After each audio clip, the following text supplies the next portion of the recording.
Pues muchas gracias por la invitación, sobre todo porque yo no soy egresada de este programa. Entonces, pues muchas gracias por invitarme y por permitirme pues contarles un poquito esto. Lo que vamos a hacer es un recorrido por los niveles asistenciales en atención geriátrica. Bueno, entonces, bueno, yo creo que es muy importante que empecemos esta charla con esta frase, ¿sí? Es del profesor Kenneth Rockwood.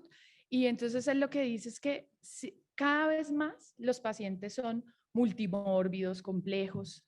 Entonces los servicios que creamos en el día a día, cada uno de nosotros, deben ser enfocados en pacientes complejos. Si los servicios que creamos los creamos para pacientes que tienen una sola patología, pues primero no van a llegar pacientes y los pacientes nuestros los van a ver otras personas y los van a catalogar como difíciles, complejos y no van a recibir la atención que necesitan. Entonces, no podemos hablar de niveles de asistencia en atención geriátrica si no hablamos de Marjorie Warren. No sé si lo sabían, pero ella era cirujana general, no era médico clínico. Y además, después se fue a hacer actividades administrativas. ¿Sí? Ella era superintendente, o sea, como una secretaria de salud, más o menos en una parte específica, y le dieron un hospital, que es el West Middlesex, y ese tenía además un hospital más pequeñito al lado, que era la enfermería Purlo. En ese lugar, ella cuando llegó encontró que habían 714 pacientes llamados incurables, y ella pues los empezó a mirar y ella lo que vio es que esos pacientes tenían diagnósticos inadecuados, tenían una muy escasa supervisión médica, estaban infratratados, en ese lugar no había nada de trabajo en equipo y no se hacía nada de rehabilitación. Digamos que esta es la primera unidad de geriatría que se creó en el Reino Unido. En 1947 ella se hizo el miembro fundador de la Asociación Médica para el Cuidado de las Personas Mayores y en el 48 fundó el primer servicio de geriatría del Reino Unido. ¿Ella qué hizo con estos pacientes? Primero los examinó, digamos, ya supo lo que había pasado, hizo primero un primer diagnóstico, luego los examinó, los clasificó según su movilidad, continencia, estado mental, modificó el ambiente, hizo rehabilitación, estimulación y formó un equipo de trabajo. Ella dijo, estos pacientes son muy complejos, tienen que tener enfermeros, terapeutas, trabajadores sociales. De esos 714 pacientes, 35% volvieron a su domicilio, ¿sí? Y al final de las 714 camas quedaron 200. A partir de este trabajo, ella dijo, para cuidar a los ancianos hay como unos principios básicos. Nos debemos centrar en prevenir la enfermedad, en disminuir la discapacidad, en conseguir la máxima independencia y en educar a la persona mayor para afrontar la discapacidad.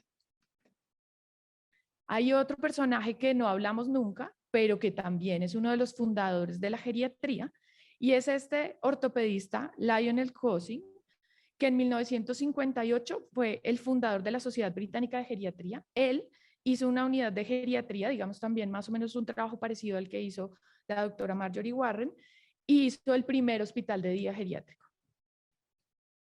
Entonces, hasta este momento tenemos unas unidades de larga estancia que podían ser esos 200 pacientes que se quedaron, una unidad de recuperación funcional que ella hizo con esos que pudo mandar a su casa, las unidades de geriatría de agudos que este doctor empezó a hacer, el hospital día. Digamos que ya empezaron a desarrollarse los niveles asistenciales. Y de ahí en adelante han ido surgiendo otras cosas. Atención domiciliaria en todos sus enfoques. La valoración preventiva, los cuidados posalta, la atención crónica, incluida la atención en cuidado paliativo, la hospitalización domiciliaria para pacientes con enfermedad aguda o incluso ahora para rehabilitación.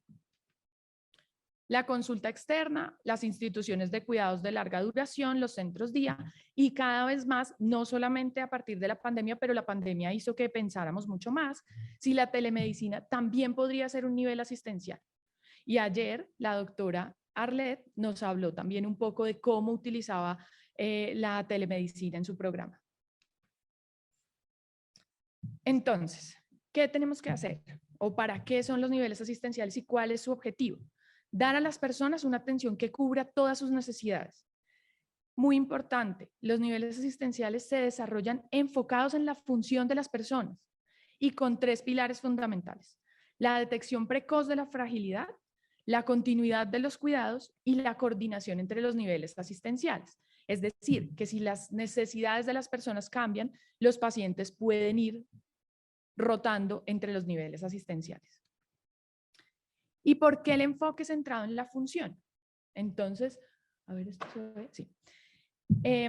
Ya sabemos, ¿sí? Esta gráfica de acá es del estudio Fradea, que también ayer la doctora Arlet habló de él, en el que nos muestra que la fragilidad por sí sola, ajustado por edad, por índice de Bartel, por Charlson, por institucionalización, la fragilidad disminuye la supervivencia de las personas, ¿sí? Ella por sí sola.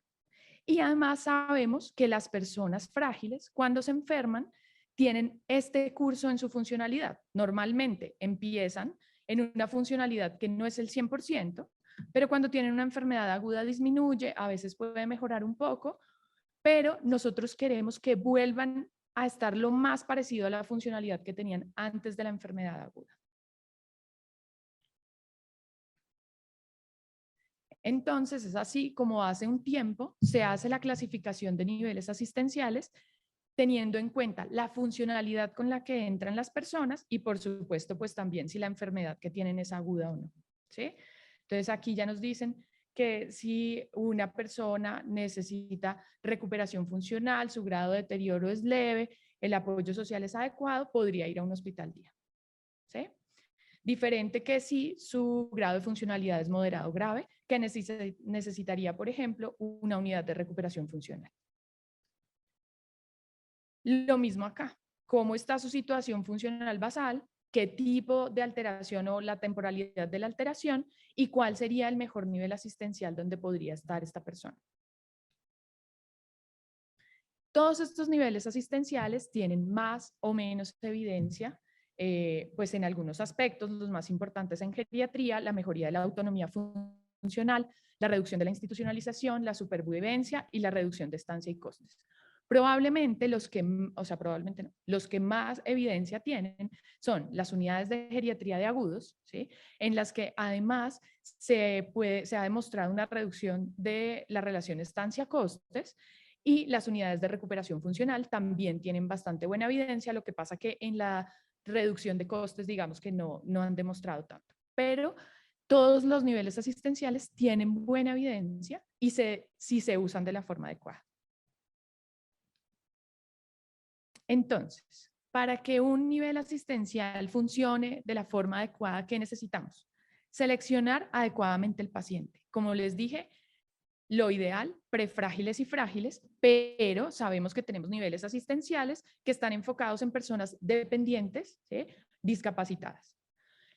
Todos los niveles asistenciales están basados su intervención en la valoración geriátrica integral. Debemos hacer una intervención multidisciplinar, intervención precoz y la continuidad asistencial, que es lo que les decía, que hay la posibilidad que vayan de un lugar a otro. Será muy importante para la evaluación de los niveles asistenciales seleccionar medidores de calidad adecuados. ¿Sí? Si el medidor de la calidad no es adecuado, vamos a dar una falsa idea de que no sirve el nivel asistencial. Es por eso, por ejemplo, que en el estudio, la investigación que hicieron sus compañeras, la doctora María Camila, la doctora Valentina, por ejemplo, de atención domiciliaria con el doctor Diego Chavarro, el mayor impacto en lo que ellos empezaron a medir se daba en los primeros años y después, ahora nosotros estamos intentando pensar qué otros medidores de calidad asistencial sería importantes incluir con pacientes que están en atención domiciliaria por más de 3 y 4 años. ¿Sí? Probablemente ya no es la disminución de la hospitalización, sino de pronto la calidad de vida del paciente, la disminución de la ansiedad del cuidador. Ahora se trabó. Ay, perdón. Ay. Entonces, ¿qué es el futuro de la geriatría? Hay un aumento, sabemos que va a haber un aumento de pacientes multimórbidos y frágiles. Y un poco esto también se resume en lo que nos mostró la doctora Arlette ayer. ¿Cuál es el futuro? ¿Qué es lo que debemos hacer? Mostrar quiénes somos y qué hacemos para que todo el mundo conozca lo que hacemos. Compartir el conocimiento geriátrico con otros profesionales porque nosotros no vamos a ser capaces de ver a todos los multimórbidos y frágiles que va a haber dentro de unos años y hiperespecializarnos en pacientes complejos. Y de esa hiperespecialización es de lo que les voy a hablar ahora. Pero no podría hablar de esa hiperespecialización si no hubiera sido por el trabajo del doctor Cano durante muchos años, ¿sí? Y todas las personas que lo han acompañado, la doctora Santa Cruz, la doctora Matallana, por el trabajo del doctor Santa Cruz, pues de menos tiempo, pero no menos importante, de todo el equipo directivo del Centro de Memoria y Cognición Intellectus y de cada uno de mis compañeras y compañeros que han trabajado y siguen trabajando para que este proyecto salga adelante. Dentro de poco tiempo vamos a tener una unidad de rehabilitación funcional en el Centro de Memoria y Cognición Intellectus.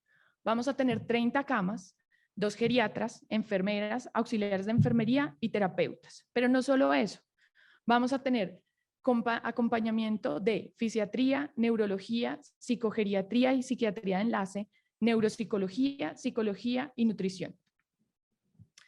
¿Y por qué necesitamos esta unidad o cuál es la causa de que querramos desarrollar esta unidad?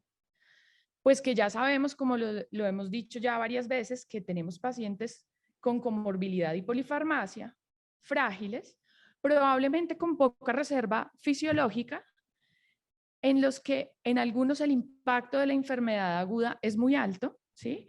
Y que algunos se encuentran con procesos asistenciales que no favorecen que se mantenga su situación funcional y presentan deterioro funcional intrahospitalario. Y miren lo que pasa en Colombia. Entonces, esta es la pirámide, esto es según la última, ¿cómo se llama? El censo, el último censo del DANE. Esta es la proyección de la población colombiana, ¿sí?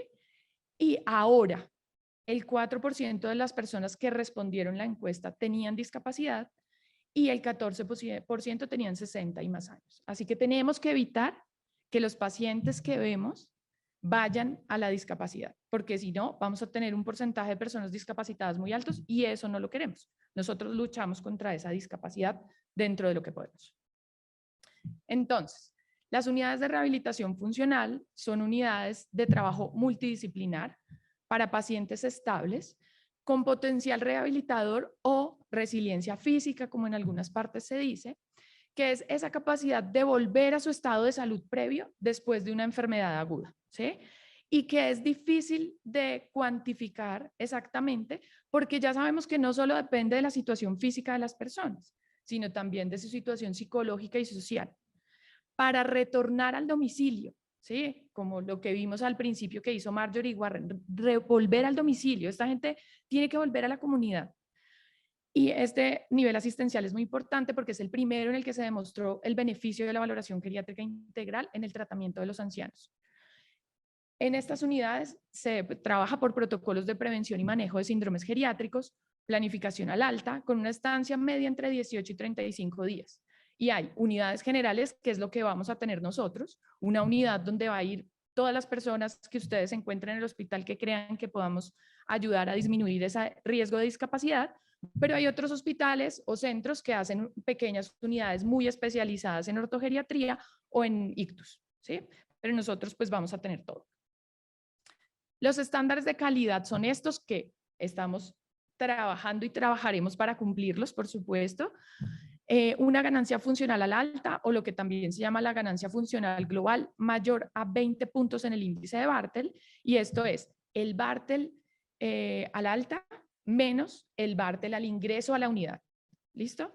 Una eficiencia funcional mayor a 1, que es esta ganancia funcional sobre la estancia, una institucionalización menor al 20%, una mortalidad menor al 10% y una derivación a UGA menor al 10%.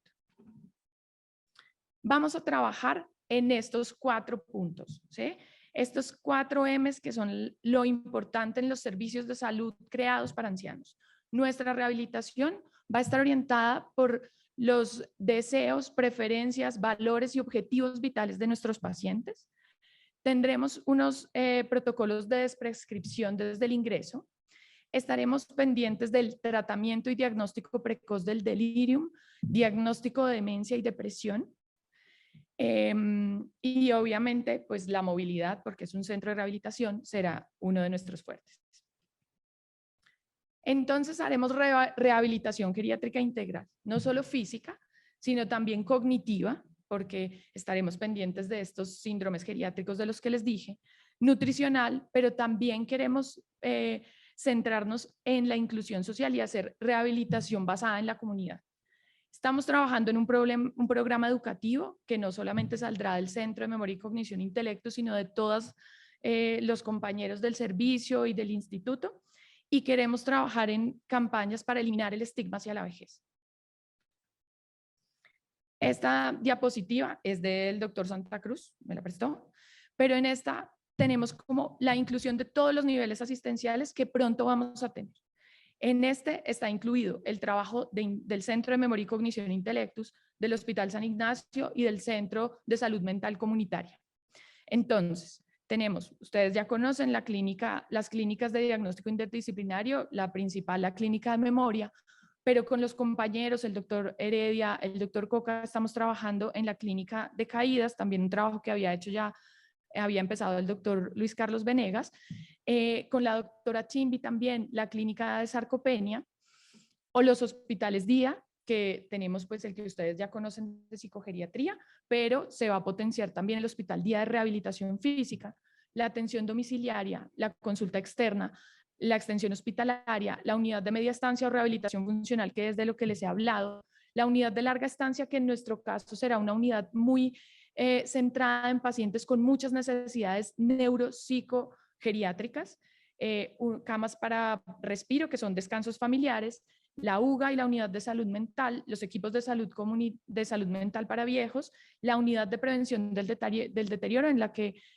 trabaja la doctora Juliana Lozano, la doctora Margarita Benito, el doctor Patrick Bergels y la doctora Ángela Iragorri, y la unidad de apoyo a familiares y cuidadores, que está relacionada con el programa de educación que les dije, en el que vamos a trabajar todos. Y esta es una foto de nuestro centro. Muchas gracias.